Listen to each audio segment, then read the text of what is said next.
Hello, welcome back to Erica's Little Welsh Garden. Today we're up in my woodland garden and I am so excited to be getting some first early potatoes planted in the ground.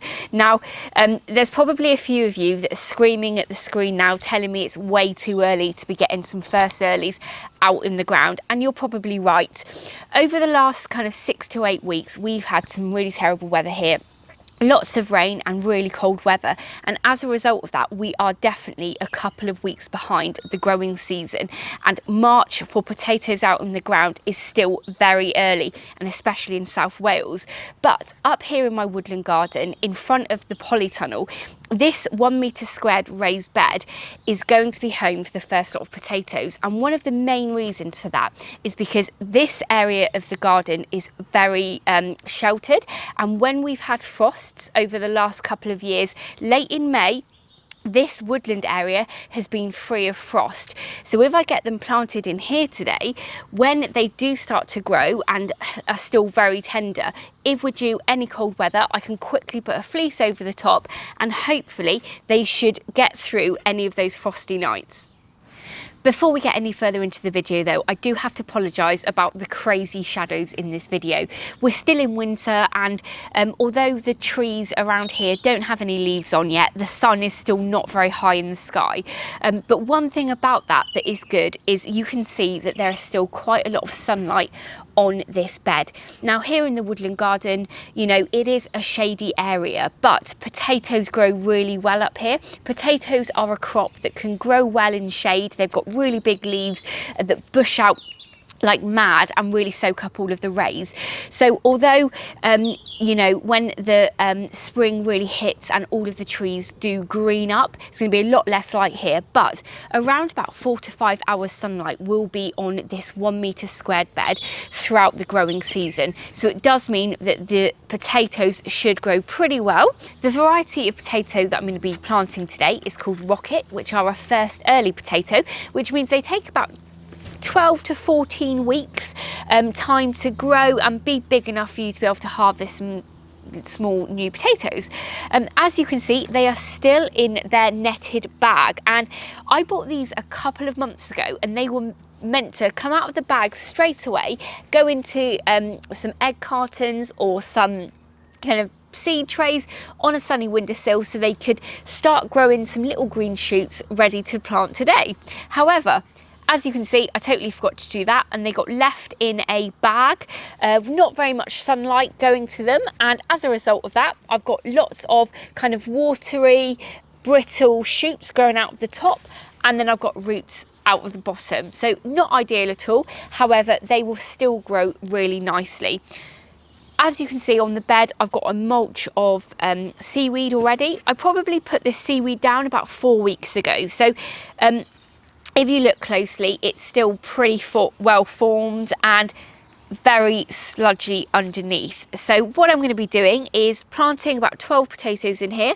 We're going to move some of this seaweed out of the way where each one of the potatoes is going to be planted. We're going to dig a little hole with a trowel, put the potato in, and then I'm going to be putting a really nice thick mound of compost over every single potato using some compost that I've got here. This is a peat-free compost, a mix of cheap peat-free compost and a manure-based compost, which should give lots of nutrients to this potato. Now, when you look at the planting instructions for potatoes, it will quite often say that they need a good, you know, 30 to 40 centimetres or maybe like 1 foot spacing between each potato. And in a 1 square metered raised bed, I don't have that amount of space. But because this is a raised bed, it's been built, the soil has been built over the last couple of years. It's packed full of nutrients.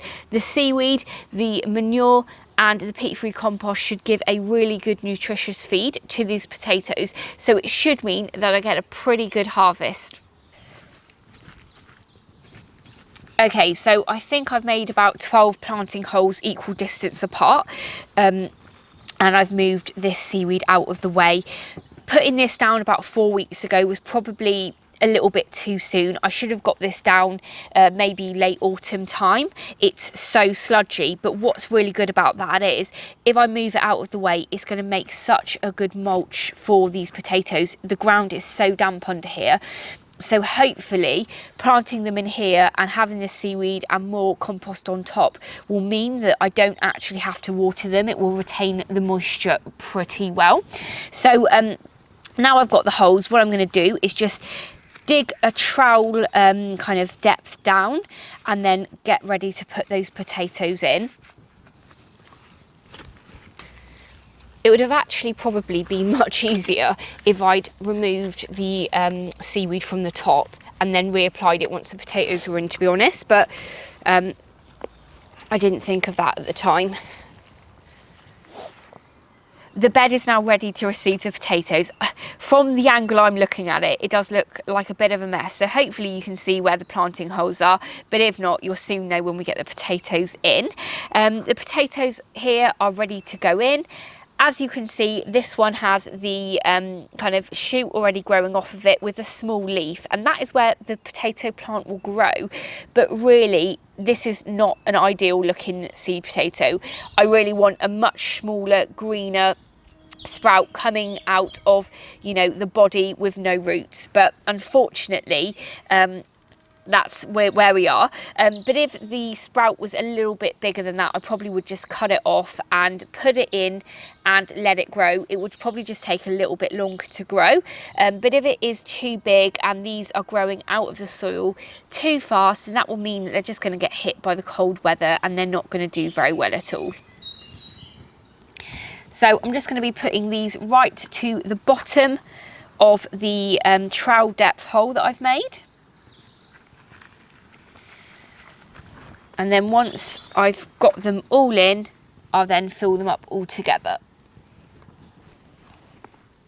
If I was going to be putting these down at the allotment in the ground, I probably would just take all of the chits off. Like that one there is just too big, so I'm going to take it off there. There's still some roots out of it, so that'll be absolutely fine. Okay, not that you can see very well, we've got 12 potatoes in the ground now, ready to be covered over and then earthed up with this compost.